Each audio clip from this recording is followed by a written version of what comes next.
Hello အားလုံးပဲမင်္ဂလာပါခုကျွန်တော်တို့ကြည့်မဲ့ဗီဒီယိုကြတော့ဒီဆိုမာလီနိုင်ငံတကယ်အစ္စလာမ်ဘာသာ69ရာခိုင်နှုန်းထွန်းကားတဲ့နိုင်ငံမှာအနောက်နိုင်ငံတွေကတော်လကောင်းဒီလူအခွင့်အရေးအဖွဲ့တွေကဒီ PR ပေးလို့သူတို့နိုင်ငံမှာအသက်မပြည့်သေးတဲ့ main ကလေးများကိုအသက်ကြီးတဲ့အဖိုးကြီးတွေ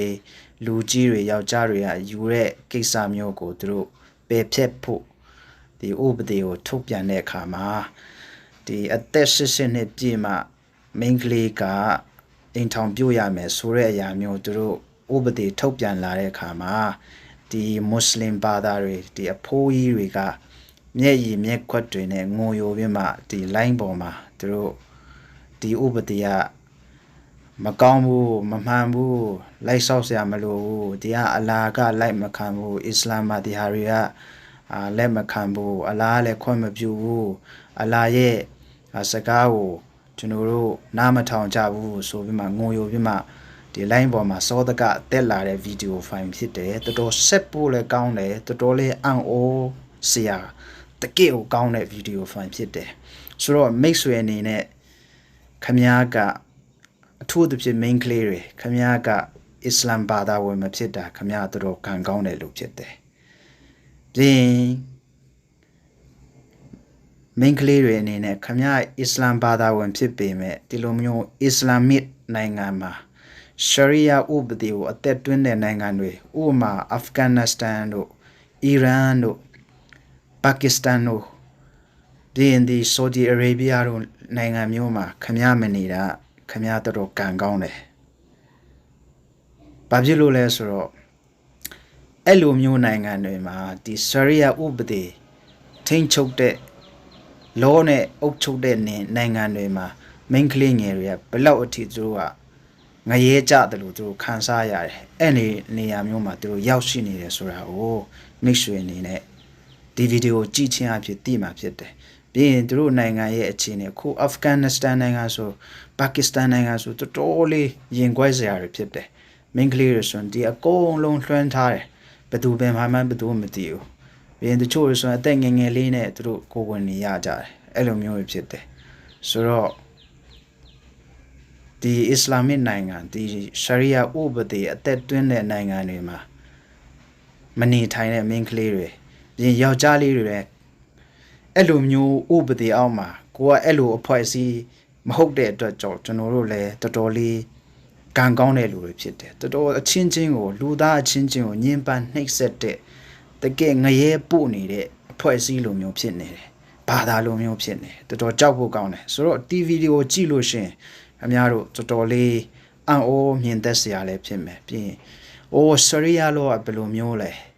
အော်ဒီဘာသာအဲ့လိုပဲလားဆိုတော့ခင်ဗျားတို့ကောင်းအောင်တီးသွားမှာဖြစ်တယ်တော်တော်လေးဒီအဖိုးကြီးတွေလည်းတော်တော်လေးစိတ်ပြတ်ဖို့လည်းကောင်းတယ်ဆိုတော့ဒီဗီဒီယိုကဒီ Modi speak တို့ရဲ့ဗီဒီယိုဖိုင်ဖြစ်တယ်အဲ့နဲ့တော်တော်လေးစိတ်ဝင်စားဖို့ကောင်းလို့တကယ်ဒီအတိမြင်တိုးပွားဖို့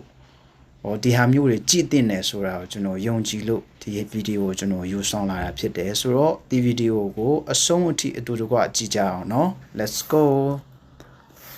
Hey guys, my name is Modi and you are welcome to Modi Speaks. So when I talk about the religion of problem, okay, I'm talking about it because it is indeed the religion of problem. Anything it touches turns to decay. Any country it radically possesses depreciates immediately. And any human who follows its ways becomes dangerous both to themselves, to their loved ones, and to their society at large. Now I want to shine a light on what is happening in Somalia today. I know Ilhan Omar and Mohammed Fateh don't want the Ilhan Omar နဲ့ဒီ Mohammed ဒီနှစ်ယောက်ကဒီ USA မှာတော်အခုကဲနေတဲ့လူတွေသူခိုးမှဟို main ကလေးဆို Ilhan Omar သူကမီလီယံအများကြီးသူတို့ကိုဗစ်တုန်းကစပြီးမီလီယံတန်းပေါင်းများစွာခိုးတယ်သူတို့တွေကဒီဆိုမာလီနိုင်ငံကလာကြတယ်ဒီ main ကလေးIlhan Omar သူ့ရဲ့ဒီအကိုနဲ့လားလက်ထပ်တယ်လို့လည်းသိရတယ်ဆိုတော့ USA သမ္မတ Trump ကိုယ်တိုင်ကလည်းပြောတယ် ဆိုတော့ဒီကောင်တွေကဒီဆူမာလီနိုင်ငံကနေလာတဲ့လူတွေဖြစ်တယ်ပြီးရင်သူတို့ကဒီဆူမာလီနိုင်ငံကဘယ်လိုပဲညာတွေလဲသူတို့ပြောတယ်ဒါပေမဲ့အခုလက်တွေ့ဒီမင်းကလေးကပြောတဲ့အဖြစ်မှန်တွေကသူတို့ကလုံးဝကဘာကြီးကိုမတိစေချင်တဲ့ຢာအမှန်ဆိုသူတို့ကဒီလိုမျိုးအတိုင်းဝန်းနဲ့လာပြီးမဲ့ USA မှာသူတို့ကောင်းစားတယ်ကွာသူတို့ကြိုက်တယ်လို့နိုင်ငံရေးမှာပြောတယ်ခိုးတယ်ကွာဒါပေမဲ့သူတို့နိုင်ငံအကြောင်းဘလူကနေသူတို့ရှင်းသက်လာတယ်လာခဲ့ကြလဲဆိုသူတို့မေ့တယ်ဒါပေမဲ့အဲ့ဒီဆူမာလီနိုင်ငံကဟိုဟာရီကိုတေလာပြီးမှအခု USA မှာတော့မှသူတို့ကအတုံးချဖို့အသက်တွင်းဖို့တော့မှဒီကောင်တွေကစူးစမ်းနေကြတယ်လို့ဖြစ်တယ်။ဘာဖြစ်လို့လဲဆိုတော့သူတို့ရဲ့ဒီဘာသာအရဆိုပြီးမှသူတို့ကမကောင်းဆိုးဝါးကြီး lifestyle တွေကိုသူတို့ရောက်ရှိရဲ့နေရာမှာတော့မှသူတို့ကအသက်သွင်းချင်ကြတဲ့လူတွေဖြစ်တယ်တော်တော်ဘယ်လိုပြောမလဲလူရုပ်မာတွေပေါ့ကွာ To talk about this. They don't want you to know about this evil going on in their native country. They don't. But I am here to expose the evil. Now, this evil is not just happening in the 99.9% Muslim populated Somalia. It is happening all over Africa, the Middle East and other parts of the world where the religion of cancer has deeply taken root. This evil... အခုဒီလိုမျိုးဒီဆူမာလီနိုင်ငံမှာကလေးအသက်မပြည့်တဲ့ဒီဗာလဲအိမ်ထောင်ပြူတဲ့ဟာမျိုးဆိုတာအဲ့ဒါ69ရာခိုင်နှုန်းရှိတဲ့မွတ်စလင်နိုင်ငံဤဆူမာလီနိုင်ငံမှာမဟုတ်ဘူးအစိတ်အလယ်ပိုင်းအစ္စလာမစ်နိုင်ငံအစ္စလာမ်နိုင်ငံတွေမွတ်စလင်နိုင်ငံတွေနဲ့ဒီသူကကင်ဆာယောဂါလို့ပြောတယ်အဲ့ဒါသူကအစ္စလာမ်ဘာသာကိုသူကဆိုလိုချင်တာဖြစ်တယ်ဆိုတော့အဲ့ဒါကိုယုံကြည်လက်ခံတဲ့လူရှိရဲ့နေရာတိုင်းမှာဒီဟာတွေကဖြစ်ပျက်နေတယ်ဆိုတာသူကပြောပြသွားတာဖြစ်တယ် I'm going to be exposing in this video is even happening in the northern part of my country, Nigeria. The northern part ကတော့ဒီ Nigeria က main ကလေးတယောက်ဖြစ်တယ်ဒီ main ကလေးက which has a Muslim majority is deeply ridden with this particular evil. Now, what am I talking about? Well, recently, the Somalian government passed a bill to prohibit the marriage of children under the age of 18 after years and years. ကဲအခုသူပြောတဲ့ကိစ္စတော့ဒီမကြသေးမီကဆိုမာလီယာအစိုးရကကုလသမဂ္ဂနဲ့တခြားအနောက်နိုင်ငံအဖွဲ့အစည်းများနေပေါင်းများစွာဒီဖိအားပေးလာတဲ့အတွက်ကြောင့်ဒီအစစ်နှစ်ကျော်မှအိမ်ထောင်ပြုရမယ်စစ်နှစ်မကျော်မပြုရဘူးဆိုတော့အိမ်ထောင်ပြုခြင်းကိုတားမြစ်တဲ့ဥပဒေသူတို့ကအတည်ပြုခဲ့တယ်တဲ့ of pressure from the United Nations and other Western countries, okay? The Somalian government finally caved in and decided နောက်ဆုံးတော့အဲ့လိုဖိအားပေးခြင်းခံရတော့နောက်ဆုံးမှာအဲ့ဒီ law ဥပဒေကိုသူတို့ကအဆိုကိုဘယ်လိုပြောမလဲ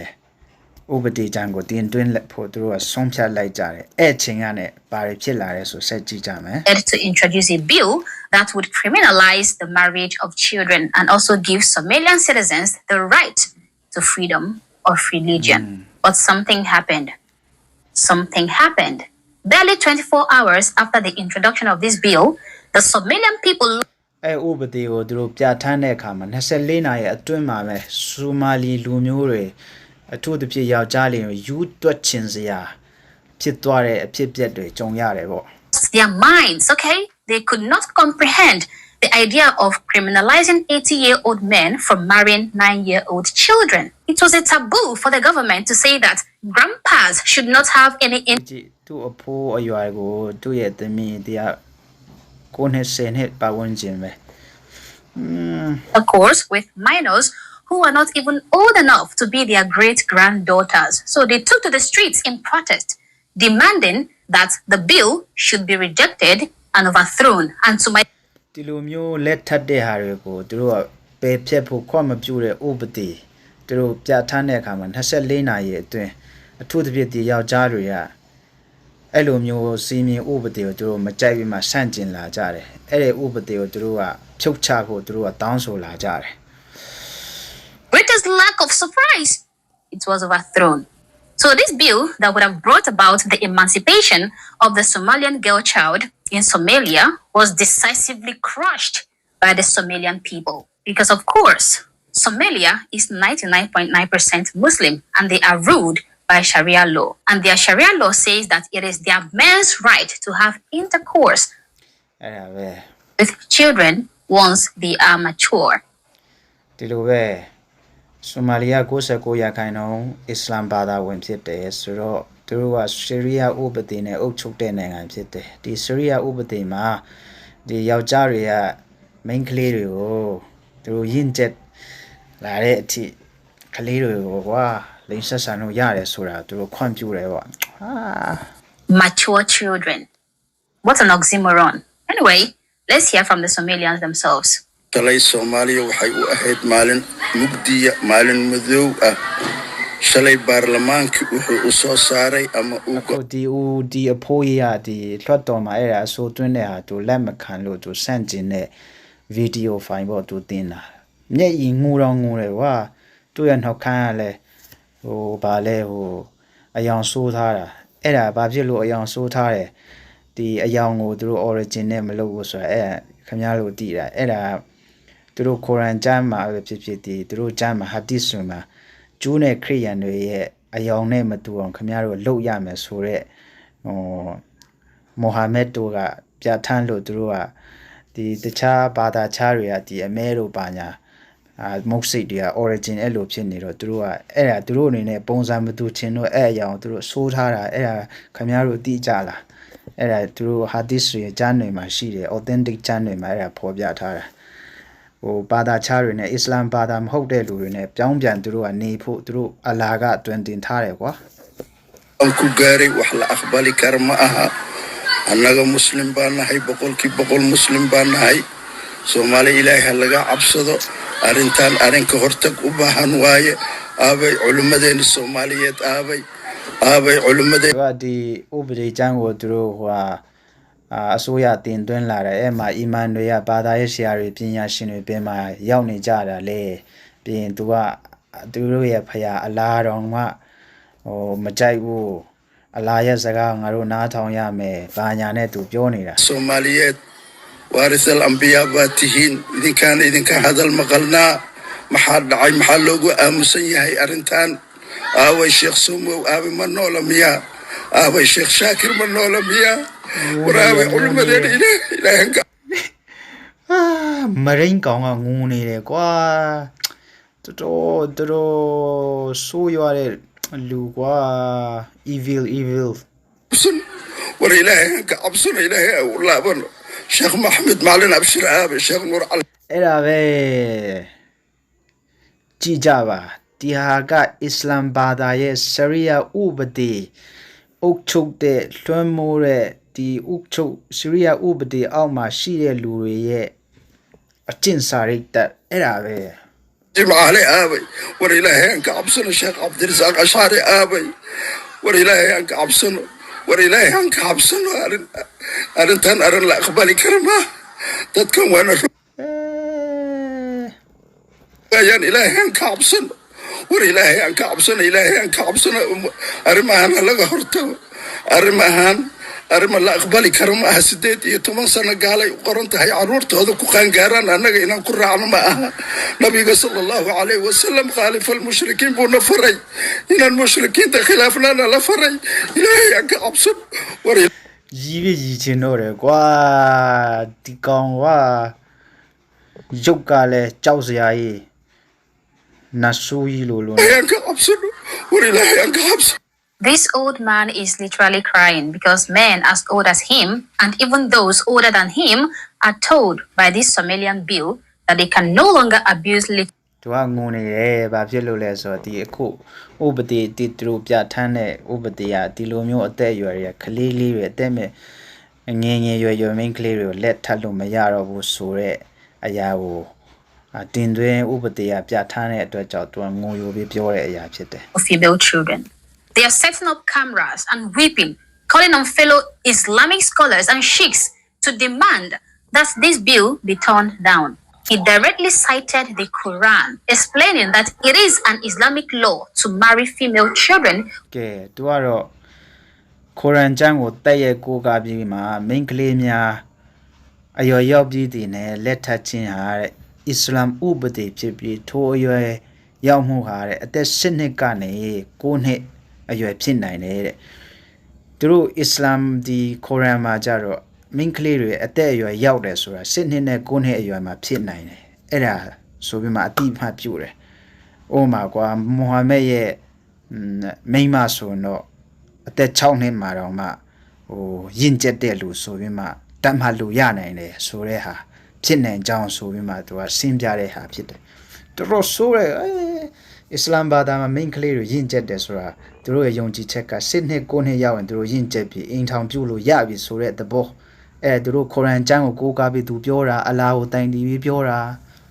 once they mature. And for them, that maturity can be as early as 8 or 9 years old, even 6 years old in cases of that of their Prophet Muhammad. When we say စနစ်ကိုနဲ့ကသူတို့အတွက်ယဉ်ကျေးပြီးသွားပြီအိမ်ထောင်ပြုလို့ရပြီအစ္စလာမ်နဲ့ဒီရှရီယာဥပဒေအရကြည့်ရင် Prophet Muhammad ရဲ့မိန်းမကြတော့6နှစ်ရောက်တော့မှယဉ်ကျေးသွားပြီအဲ့လိုသူတို့ that Islam is cancer, and when China says that it is a mental illness, အဲ့ကြောင့်ပဲ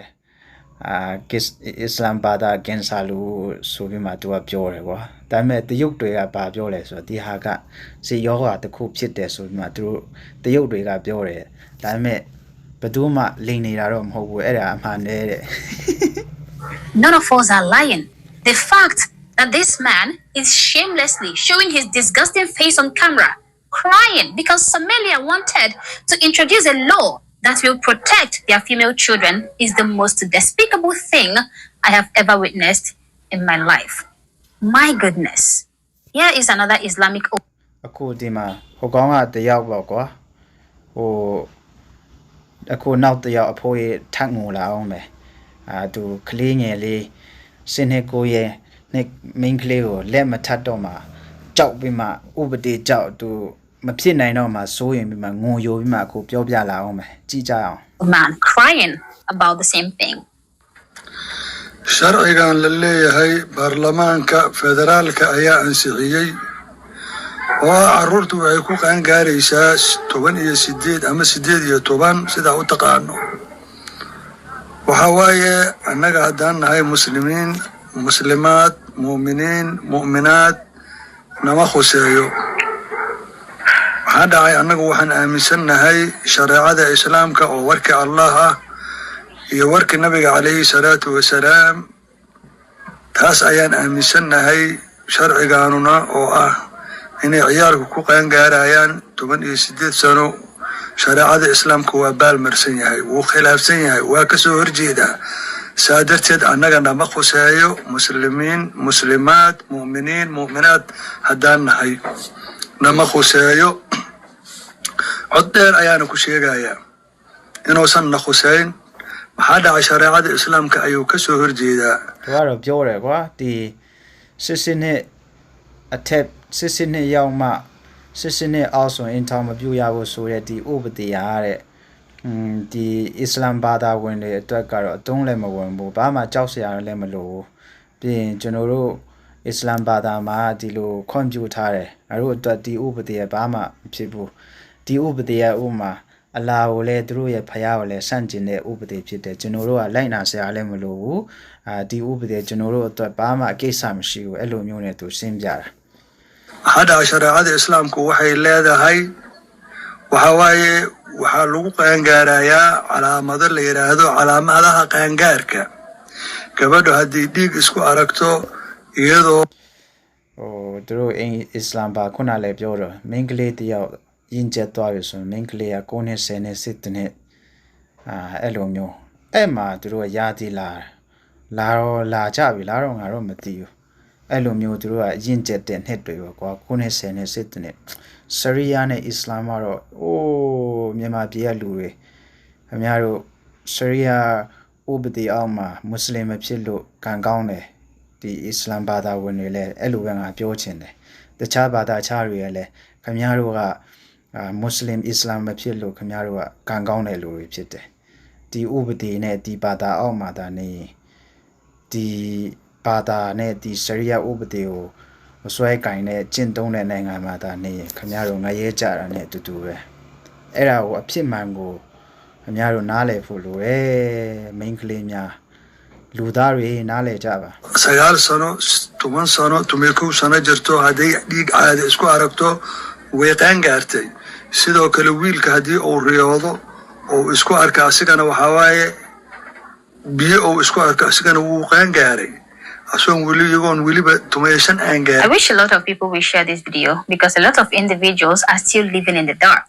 They don't know what is going on in the Islamic world, okay? All these Somalians.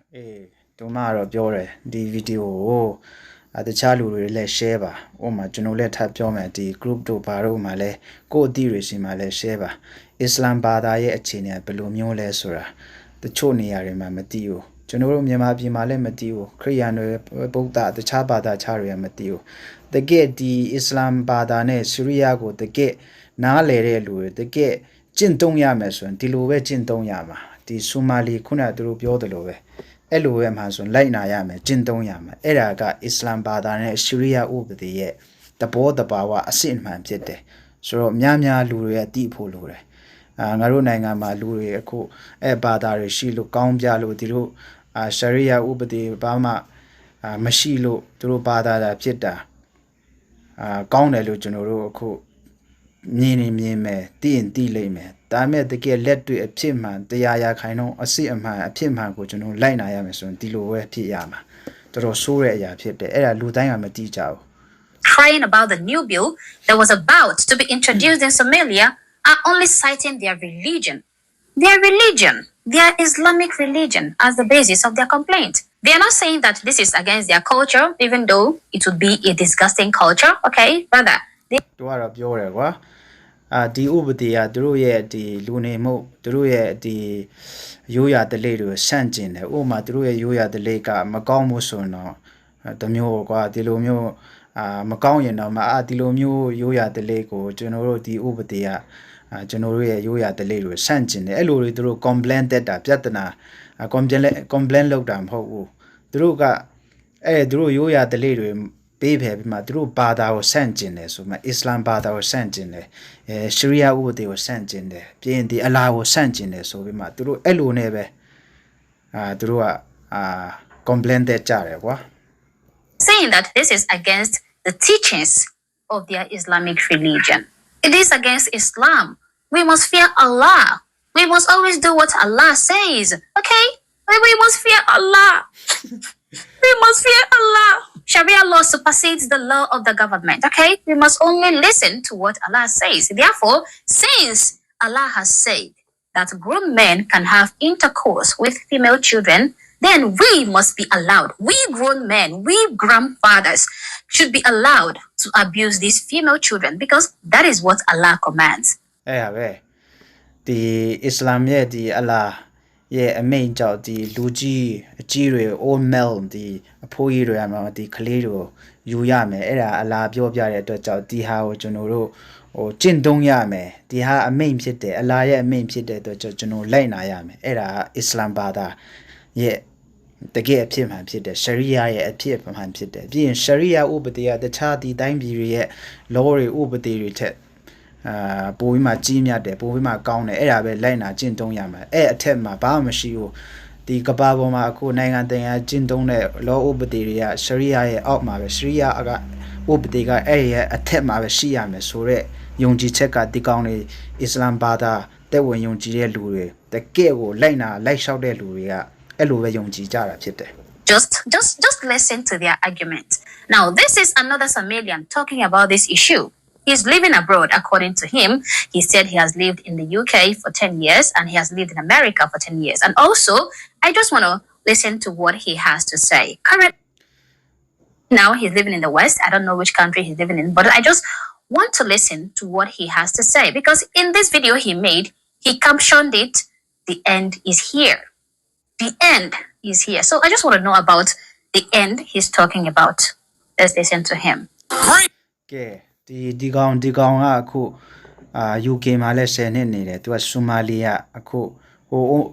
အီမန်ဟာဒီသူကနိုင်ငံခြားမှာနေတယ်ခရစ်ယာန်ဘာသာတွေအနောက်နိုင်ငံထွန်းကားတဲ့နိုင်ငံမှာသူကနေတယ်ဒါပေမဲ့သူကဒီဆူမာလီနိုင်ငံကဒီဥပဒေကိုပြဋ္ဌာန်းတဲ့အခါမှာသူကစောတကသူလည်းတက်လာတယ်ပြီးရင်ဒီကဘာကောင်းစင်တတ်ထားပြီးမှ the end is near ဆိုတာအဆုံးသတ်ကနီးလာပြီဆိုတော့သူဆိုလိုချင်တာသူတို့ဆိုမာလီနိုင်ငံမှာသူ့ရဲ့ဒီမိုးရက်မြေနိုင်ငံမှာဒီအဆုံးသတ်ကနီးလာပြီဆိုတာသူတို့ရဲ့ကိုရန်နဲ့ဒီဆီးရီးယားဥပဒေဒီအစ္စလာမစ်နိုင်ငံရဲ့ဒီကိုရန်ကျမ်းအဆုံးကနီးလာတယ်အဲ့လိုမျိုးသူကဆိုလိုချင်တယ်ကွာသူတို့ဘာသာကဟိုအဆုံးနီးလာတယ်ပေါ့ကွာအဲ့လိုမျိုးသူကကောင်းစင်တတ်ထားတာသူတို့စောက်မြင်စောက်ခွက်ကnews. This is huge. Somalia has gone left. Somalia has gone liberal. This is bad. This is really, really bad. Let me explain. With these new laws, Somalia will no longer be 99.9%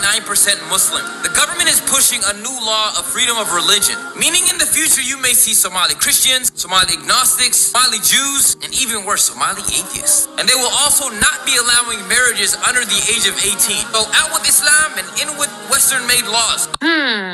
So this guy is against his country, Somalia, introducing a new law that gives Somalians the freedom to choose their religion. Mind you, this new law was immediately scrapped barely 24 hours after it was introduced. Now, စိတ်မကောင်းစရာပဲဒီဥပဒေက24နာရီအတွင်းမှာပဲပြန်လဲပြီးမှပယ်ဖျက်လိုက်တယ်ပေါ့ကွာအခုဒီယောက်ျားကတော့ဒီကောင်ကတော့အခုဆိုမာလီနိုင်ငံမှာမနေဘဲနဲ့ဟိုအနောက်နိုင်ငံမှာလွတ်လပ်တဲ့နေရာတွေမှာသူနေဒါပေမဲ့ဒီအစ္စလာမ်ဘာသာဝင်တွေရဲ့အကျင့်ကအဲ့လိုပဲသူတို့နိုင်ငံမှာသူတို့ဘာသာမှာဘယ်သူမှဟိုမှာဘာသာမဲ့တို့လက်စဘီယန်တို့ခရစ်ယာန်တို့ဂျူးတို့ဗုဒ္ဓဟိန္ဒူတွေနေခွန်သူတို့အခွင့်မပြုကြဘူးအဲ့မှာတော့လည်းသူတို့မကြိုက်ကြဘူးဒါပေမဲ့သူတို့ကတခြားနိုင်ငံမှာကြတော့ဟိုအဲ့နေရာပြီးမှအဲ့လူအဖွဲ့အစည်းအဲ့ဘာသာတရားကိုဥတီပြီးမှဟိုတီထောင်တဲ့နိုင်ငံတွေမှာကျသူတို့ပျော်ပျော်ပါပါသွားနေတယ်။အိုးဒီကောင်ရဲ့စိတ်တက်ကဘယ်တော့မှမမှန်ဘူး this guy says this means destruction for Somalia, and it means the end of Somalia. This is the same guy who is freely practicing his Islamic religion in the West. He doesn't live in Somalia. He freely worships in a mosque in a Western country he resides in. Now, he is happy that this Western country gave him the courtesy of, worshipping a religion he chose. He is happy that this Western country, has a law that gives people the freedom to choose their religion. Okay? But he thinks that Somalia, extending this type of law to her citizens, would be the end of Somalia. How interesting. အဲ့ဒါပဲဒီ Muslim Islam ဘာသာတွေကတော်တော်လေးတော့လူပါဝါတယ်ထူတယ်သူတို့ကဘယ်လိုမျိုးလဲသူတို့ကိုသူတို့မနားမလဲကြအခုအစ္စလာမစ်နိုင်ငံတွေမှာဆိုဘာသာခြားတွေဟိုဒီရွေးချယ်ပိုင်းခွင့်တွေသူတို့ပိတ်ပင်တယ်ကွာဒါပေမဲ့ဒီကောင်ကအခုအနောက်နိုင်ငံမှာသူ့ဟာသူလွတ်လပ်ရွေးချယ်ပိုင်းခွင့်ပြုထားတဲ့နိုင်ငံမှာသူအဲ့မှာသွားနေပြီးမှပလီတွေသွားဝတ်ပြုကောင်းနေအခုဒီလိုတွေပြောနေတယ်ဒါပေမဲ့သူတို့နိုင်ငံမှာအဲ့လိုတခြားဘာသာဥပမာခရစ်ယာန်တွေတော့သူတို့ကအကုန်လုံးတတ်မဲ့ပြည့်မဲ့ပါညာအကုန်လုံးမှာဒါပေမဲ့အနောက်နိုင်ငံမှာဒီခရစ်ယာန်နိုင်ငံမှာအဲ့လိုလုပ်ကြည့်အိုးမတရားဘူးဘာညာဆိုသူတို့ပဲအရင်ငိုမှာသူတို့ပဲတရားမျှတမှုအရင် like down ဆိုမှာဘာ human right ဒီ like ဒီ right whole right ကြီးနဲ့သူတို့ပြောလာအောင်ပဲဒါပေမဲ့သူတို့နိုင်ငံမှာဒီလိုတွေအခုဆိုမာလီအခုဥပဒေသူတို့ပြဋ္ဌာန်းဖို့သူတို့လုပ်တဲ့ဟာမှာလွတ်လပ်စွာကိုယ်ခွဲခွင့်ဆိုတဲ့အရာလည်းပါတယ်အဲ့နဲ့ကိစ္စပတ်သက်ပြီးမှသူက complain နေတယ်ဒါပေမဲ့သူကိုယ်တိုင်ကအနောက်နိုင်ငံမှာနေပြီးမှသူကအခုဟိုလွတ်လပ်စွာအဲ့မှာပလီတွေရှိသွားဝတ်ပြုကိုးကွယ်တာဒါပေမဲ့သူတို့နိုင်ငံမှာလွတ်လပ်စွာဝတ်ပြုကိုးကွယ်ရွေးချယ်ပိုင်ခွင့်ကိုသူကမကြိုက်ဘူးအဲ့ဒါအစ္စလာမ်ဘာသာဝင်တွေရဲ့အကျင့်သူတို့ရဲ့ပရိရဲ့သူတို့ရဲ့ဒီအစီအစဉ်ဖြစ်တယ်တော်တော်ကြောက်ဖို့ကောင်းတဲ့လူတွေ I hope the West is taking notes, by the way. You are now seeing how these Muslims are using your own laws against you. But they would never, ever accord you the same courtesy if the tables were turned. Well, let's hear what he has to say because he's going to talk about child marriage pretty soon. Will not be allowing marriages under the age of 18. So out with Islam and in with Western-made laws. A lot of people think this is going to solve the problems. If your country is 100% Muslim, there's not a lot of problems in that country. If your country is 100% Muslim, there is not a lot of problem in that country. Says a Muslim who ran away from his own country, his own Muslim country, to live in a Western nation. Somalia is 99.9% Muslim, yet Somalia is a war zone. It is a war zone. I can't even show you the horrid videos of how people are being killed in Somalia က 99.9% Muslim ဖြစ်တယ် Somalia ကအခုစစ်ပွဲစစ်မြေပြင်ဖြစ်နေတယ်တဲ့ Somalia by Somalians. Take a look at Pakistan. It is in shambles. Poverty is rampant. People သူကအခုပြောပြတဲ့ဟာတွေကဒီ Muslim နိုင်ငံတွေဒီ Muslim Islam ဘာသာဝင်တွေကြီးစိုးတဲ့နိုင်ငံတွေသူပြောပြတဲ့အရာဖြစ်တယ်သူပြောတဲ့ဟာတော့အကုန်မှန်တယ် dying. Children are being exploited, both male and female. The economy is crumbling. Afghanistan is far worse. Syria is a death zone. Yemen has been crippled. Iraq is in shambles. Sudan is crying. They all have one thing in common. Islam. And it is their so သူပြောပြတဲ့နိုင်ငံတွေကသူတို့ common ဒီကိုးကွယ်တဲ့ဟာသူတို့ Islam ဘာသာဖြစ်တယ်ဆိုတော့သူတို့ဘာသာတွေကိုကြည့်ပါအဲ့ဘာသာကိုးကွယ်တဲ့နိုင်ငံတွေဘယ်လိုမျိုးအခြေအနေရှိလဲဆိုတာသူကတင်ပြသွားတာကွာ biggest problem. What a horrible lying piece of trash to say otherwise when he's living in a non-Muslim country and enjoying all the peace that comes with living there. Made laws. A lot of people think this is going to solve the problems. If your country is 100% Muslim, there's not a lot of problems in that country. That's the most important thing. Believe it or not, we're here to worship Allah. ဒီကောင်ကနော်တရားရခိုင်နှုန်းရှိတဲ့ Islam ဘာသာတရားရခိုင်နှုန်းရှိတဲ့နေရာမှာအဲ့မှာဘယ်ပြဿနာမှမရှိဘူးတဲ့ဘာပြဿနာမှမရှိဘူးတဲ့ဒါပေမဲ့ခုနက main clear ရတော့သူပြောသွားတယ်ကွာ Islam ဘာသာကိုကိုယ်တဲ့နိုင်ငံတွေမှာပြဿနာဟိုကမှာယီမင်တို့အီရတ်တို့ဘာညာပါကစ္စတန်အကုန်လုံးသူဟိုအီရတ်တို့အကုန်လုံးသူခုန list လုပ်ထားတာเนาะဆီးရီးယားတို့အဲ့ဒါတရားရခိုင်နှုန်းဟိုတကယ်မွတ်စလင်ဘာသာဝင်တွေအများဆုံး90%ရာခိုင်နှုန်းနီးနာရှိတဲ့မွတ်စလင်ဘာသာဝင်တွေရှိတဲ့နိုင်ငံတွေရဲ့အခြေအနေကိုခုနမင်းကလေးပြောတယ်ဒါပေမဲ့ဒီကောင်ကတော့ပြောရနော်တရားရခိုင်နှုန်းရှိတဲ့မွတ်စလင်အစ္စလာမ်ဘာသာဝင်တရားရခိုင်နှုန်းရှိတဲ့နိုင်ငံမှာဘာပြဿနာမှမရှိဘူးတဲ့ဒီဟာတွေရှိသေးလားမသိဘူးနော် And that's it. What will happen is there will be polytheism practiced in Somalia, and also zina will be on the rise. This is upsetting a lot of Somalis because their culture will not be preserved after these laws. The end is definitely near. Question I have is what's next? Will they legalize alcohol? Once you start adapting Western man-made laws, terrorists don't stop. And every single country that has these type of rules are absolutely degenerate. If you don't believe me, သူကပြောတာနော်ဒီအနောက်နိုင်ငံကလူတွေကလှုပ်တဲ့ဥပဒေတွေဖြစ်တယ်ဟုတ်ပါတယ်အဲ့ဒါမှန်တယ်ဒါပေမဲ့သူတို့မွတ်စလင်နိုင်ငံတွေအစ္စလာမစ်နိုင်ငံမှာတုံးတဲ့ဥပဒေကြရှာရီယာကွာဖယားအလာရှိရလာတယ်ပေါ့ကွာအလာရှိရလာတဲ့သူတို့ဖယားရှိရလာတဲ့ဥပဒေကလူကိုလူလိုချင်းအောင်မဆက်ဆံတဲ့ဥပဒေဖြစ်နေတယ်ပြီးရင်ကလေးအသက်မပြည့်တဲ့လူကိုလက်ထပ်ခိုင်းနေတာပြီးရင်ဟိုလူအသက်ကိုလွယ်လွယ်နဲ့ထုတ်ယူလူယူလို့ရတဲ့ရအောင်တင်ကြားပေးတဲ့ဥပဒေဖြစ်နေတယ်လူလုတ်တဲ့ဥပဒေထက်တောင်မှညံ့တဲ့ဆိုးရွားတဲ့ဥပဒေကိုများလာပြောနေတယ်ကွာဆိုတော့မင်းတို့ဖယားကအလားထုတ်တဲ့ဥပဒေကလူတွေထုတ်တဲ့ဥပဒေထက်တောင်ငါအမြင်ကတော့ဟိုအရှင်းတမ်းမရှိဘူးအတုံးကျင့်တုံးတင်တဲ့ဥပဒေလည်းမဟုတ်ဘူးလို့ကျွန်တော်တို့ထင်တယ် check the stats. He is mad that his country of Somalia tried to abolish child marriage. He says marrying adults is a Western tradition, that the Islamic tradition is for adults to marry female children, and that all Westerners who marry adult females are degenerates. Imagine a degenerate crying because his country tried to outlaw his right to degeneracy. He escaped the degeneracy his country created, fled to a Western nation, then turns around and calls these Westerners and their nation who gave him a better life degenerates. That is Islam for you. The only religion who has the privilege to inflict the worst kind of pain, commit the worst kind of sacrilege, and still cry victim or Islamophobia when you point out their evil. Marriage is supposed to be a serious institution. It involves physical, emotional, and economic and social responsibilities. When you place a child in that institution, you are placing someone into a relationship and a set of responsibilities that their body, their mind, and their life are simply not prepared for, okay? No religion under the face of the planet affirms that 8 and 9-year-old little girls are mature and should be allowed to get married to 80 or 70-year-old men, or even if it's 30-year-old man. None except Islam.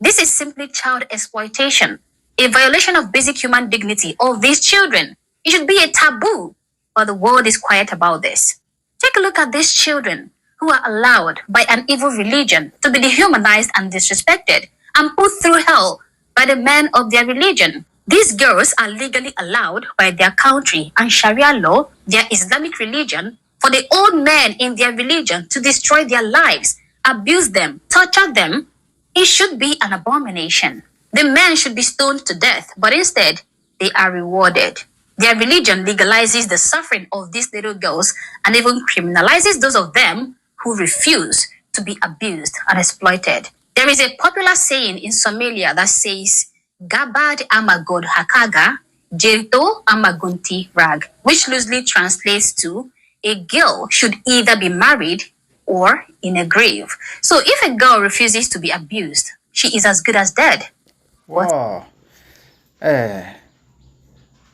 စကပုံရတော့မိုက်တယ်နော်ဒီ main ကလေးကဒီလိုမျိုးဥမာ7နှစ်9နှစ်မှာသူလက်ထပ်ဖို့ဥမာညင်းဆန်တယ်အဲ့ဟိုသူညင်းဆန်တယ်ဆိုတော့ तू ကဟိုတည်သွားတယ်လို့ပါပဲတဲ့သူ့ဘဝကအိုး तू ကခုန तू ပဲမှာလဲစကပုံကတော့တော်တော်လေး main ကလေးတယောက်ဟာတဲ့လက်ထပ်တင်တယ်တဲ့ဒါမှမဟုတ်တင်းချိုင်းမှာနေရတင်တယ်တဲ့ဥမာအဲ့ကလေးလေ main ကလေးကလက်မထပ်ပဲနဲ့ဥမာ90ရဲ့မှာလက်ထပ်ခွင့်သူတို့ဟိုလက်မခံဘူးဆိုရင်သူတို့ကလက်ထပ်ရမယ်လက်မထပ်ဘူးဆိုရင်သူတို့ကတင်းကြိုင်းမှာနေတင်တယ်အဲ့လိုပဲသူတို့အဲ့စကပုံကအတိတ်ပဲပေါ့တော်တော်ဆိုးတယ်နော် What's a religion? This is a young girl, a young female girl of 10 years old, married to a man more than old enough to be her great-grandfather. Okay, Senate, you are mainly to a poor, you are to let her to a go and net to a mule dane could the same, Pisila, which are about Gigi, Yina Sano, Era Shariane, Islam Badariye, to get 2 child and old boy, a peep dead to go. Era like shout there, look there. And as you can see, she is even pregnant. What a disaster. That man right there is her husband. They came to the market to purchase some items. My God.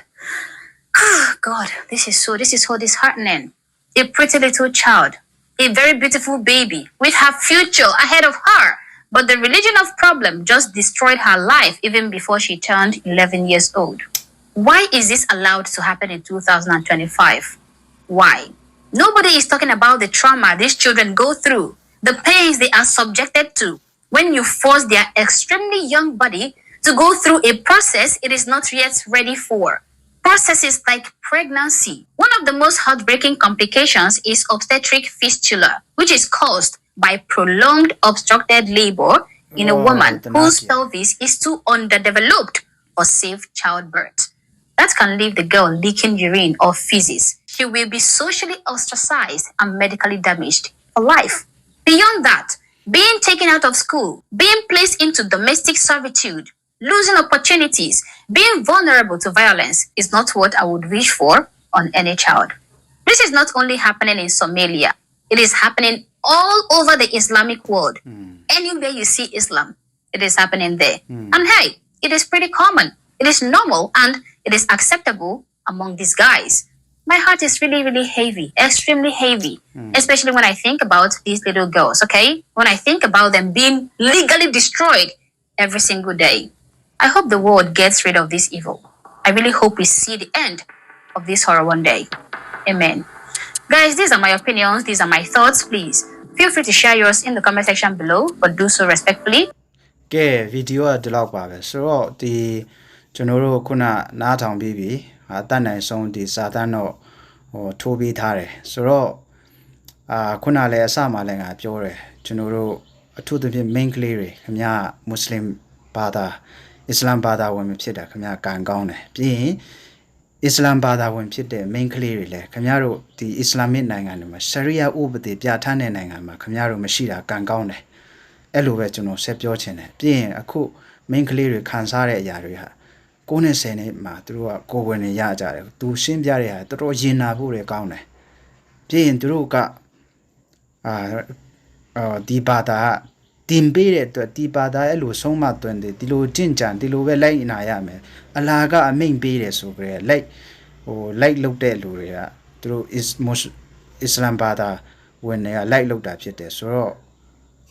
ဘသူ့ကိုအပြစ်တင်ရမှန်းတော့ကျွန်တော်တို့ဝေခွဲမရဖြစ်နေတယ်ဆိုတော့လိုက်လံယုံကြည်တဲ့လူတွေကလိုက်လုတ်တာပဲဒါပေမဲ့ဒီဘာသာကိုကလေးကနည်းနည်းလွဲတာမဟုတ်အကြီးကြီးကိုလွဲသွားတယ်လို့ကျွန်တော်တို့ထင်တယ်တကယ်လူကိုလူမဆက်ဆံတဲ့ဘာသာဖြစ်တယ်ဒါပေမဲ့ဒီဘာသာဝင်တွေကတော်တော်လေးချမ်းသာတဲ့ဒီရေနံနဲ့ချမ်းသာတဲ့အဖွဲ့တွေဖြစ်တယ်သူတို့ဘာသာကိုသူတို့ကဗာလဲရေနံပိုက်ဆိုင်တဲ့ကုန်းမီဒီယာတွေကိုလည်းအကုန်လိုက်လွှမ်းမိုးထားတယ်အဲ့လိုမျိုးပုံစံဖြစ်တယ်ဆိုတော့သူတို့ကဗာလဲဆိုတော့အခု human rights feminist အမျိုးသမီးတက်ကြွလှုပ်ရှားတဲ့လူတွေလည်းဒီဟာမျိုးကိစ္စကိုဒီအစ္စလမ်ဘာသာနဲ့ရှရီယာဥပဒေကဒီလိုမျိုးကျင့်ကြံတယ်ဘာဖြစ်လို့သူတို့က point out မဝေဖန်နိုင်ကြတာလဲဆိုတာကျွန်တော်တို့တည်ထားဖို့ကအကုန်လုံးငွေရအဲ့လိုမျိုးတွေကိုပိတ်သွားတာပဲလို့ကျွန်တော်ကတော့ထင်တယ်ကဲဒီလိုမျိုးဗီဒီယိုတွေအတိတရားတိုးပွားဖို့အတွက်အတိမိတ်ဆွေတွေကိုလည်းမျှဝေပေးကြပါကျွန်တော်ရဲ့ YouTube channel ကိုလည်း subscribe လုပ်ပေးကြဖို့အားလုံးကိုမေတ္တာရပ်ခံချင်တယ် bye see you in the next video